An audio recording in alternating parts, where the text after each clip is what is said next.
Welcome to the New Age. It's your guy Datwan. In New Age, we trust. We back in studio. How y'all feeling, fellas? I feel pretty good. At New Age, we identify as anything but trust fund babies. Trust fund babies, we are not. However, we talk all things money, finance, investments, and opportunity in the marketplace.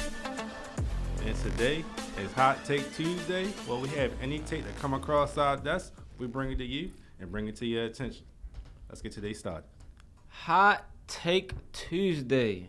I'm feeling good. I'm feeling hot. You know, the market is looking red. It's starting to look like the devil's playground. So I'm going to jump straight into it with my hot take.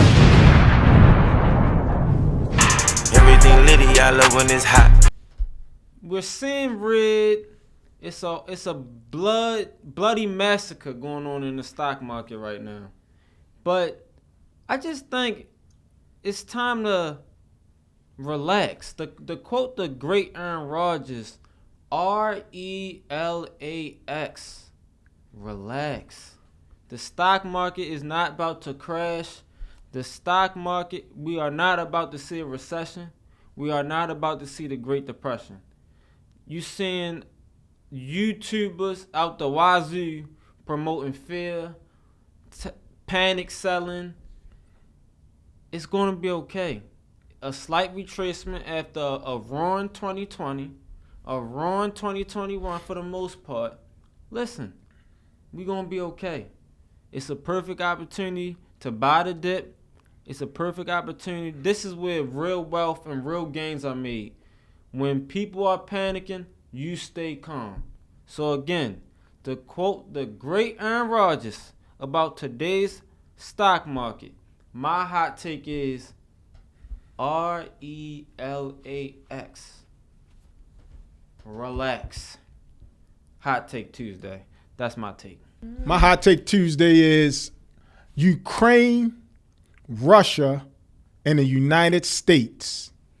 So we know that the Pentagon released a statement that they're preparing to deploy 8,500 troops to the border of Ukraine with the expectancy that Russia is ready to invade.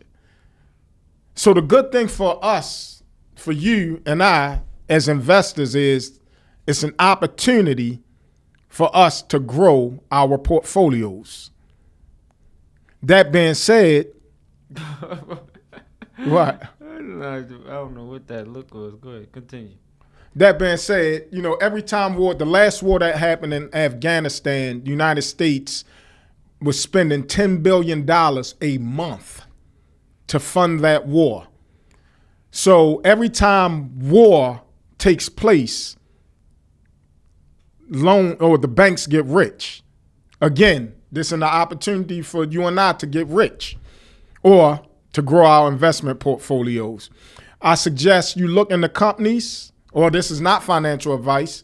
I'm looking into companies such as Boeing that create fighter jets and things like that. Also, any company that manufactures bullets, machineries, tanks, things like that should see a huge spike because of the speculation of war. And that's my take for this Tuesday. Okay, so your take is due to the Russia-Ukraine tensions, including NATO and United States, you think it's opportunity to be seized during this moment in time? Yeah, as far as because of the way history repeats itself. As we look throughout the history of wars and rumors of wars, those type of companies, that supply, they always, benefit greatly, as well as the banks. Okay. Antonio, do you have a take on his hot take? Yeah, or I are got you a take on his take. Okay. Yeah. So, also, be on the lookout if the war do kick off between, Ukraine and Russia, if they invade those guys. Trading oil. That will be a big thing to trade during that time of, hectic chaos. Russia and Ukraine got our oil thing going on right now, so that could be the mix of why they're trying to invade. Who knows? But if that is a thing, if that happens, something happened between those two, I would be heavy in trading oil. Okay, go straight into your hot take on this my hot take take? Tuesday. My hot take for this Tuesday is people are trying to crucify Odell Beckham because he took his salary in Bitcoin, and at the time, Bitcoin was $64,000. Right now, Bitcoin around $35,000. So what they were saying was that from Bitcoin losing its value, going to $34,000 by the time this article had came out that I'm referencing to, between that and being taxed in California and the federal, Odell Beckham has netted $35,000. Allegedly. Yeah, allegedly. I don't think those numbers are correct, but that's what they're trying to say. My take is I still believe that taking cryptocurrency as a form of payment, as salary for an athlete, still should be the thing. I don't think this should scare people away, stir people away in a different type of narrative. I think that cryptocurrency will be the next level of finance, and getting in there early is a great thing. So I don't think that athletes should try to go away from being paid in the form of cryptocurrency. So to ask you a more specific question, do you think athletes should specifically just take Bitcoin? No, I don't think that they should just take Bitcoin. I would, divvy it up between different cryptocurrencies, but Bitcoin being the motherlode of cryptos right now, I still would, take a good portion of in Bitcoin. All right, so let's go over the numbers. Pull this up real quick. Tell me when it's up on the screen. Okay, it says on November 12th, Odell Beckham Jr. signed a deal with the Rams worth $750,000.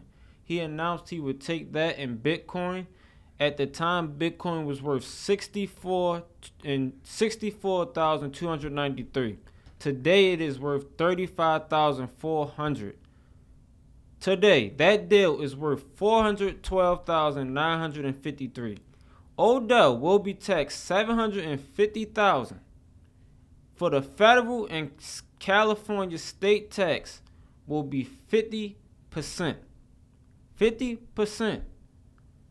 That means Odell, as of now, has netted $35,700 from the Rams contract this year. That is almost I don't even know the correct numbers, but that's like a 95% loss. I don't know if we got to start talking about these taxes, man. Like, I don't know, because again, if you look at the numbers, it was the deal today is worth $412,000. But since the taxes come into play, and obviously these may not be correct numbers, and this may not be, still speculation, because he may not even have took his whole salary in $750,000 worth of Bitcoin. But again, that's almost a 90. I keep saying almost. That's around a 95% loss. 90% loss. That's huge. That's huge.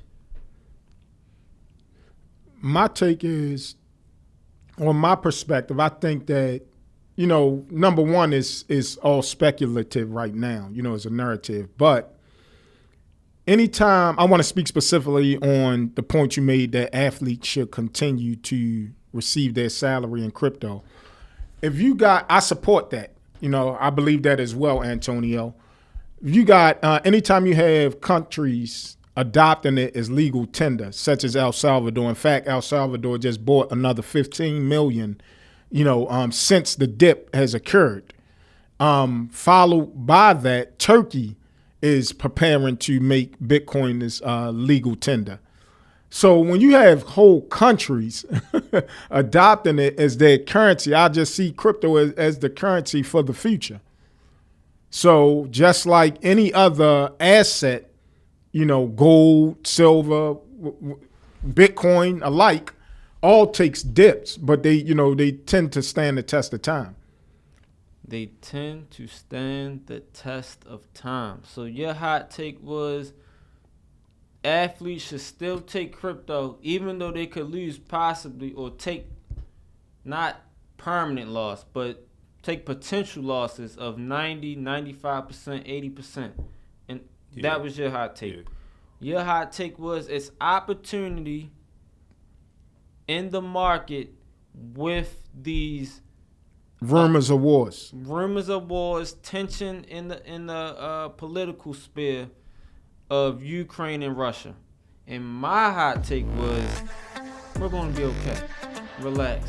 The stock market isn't going anywhere, and crypto market isn't going anywhere. We're going to be okay. This is Hot Take Tuesday. Let us know what you thought about our takes. Like, comment, subscribe. In New Age, we trust. We out of here. Thank you.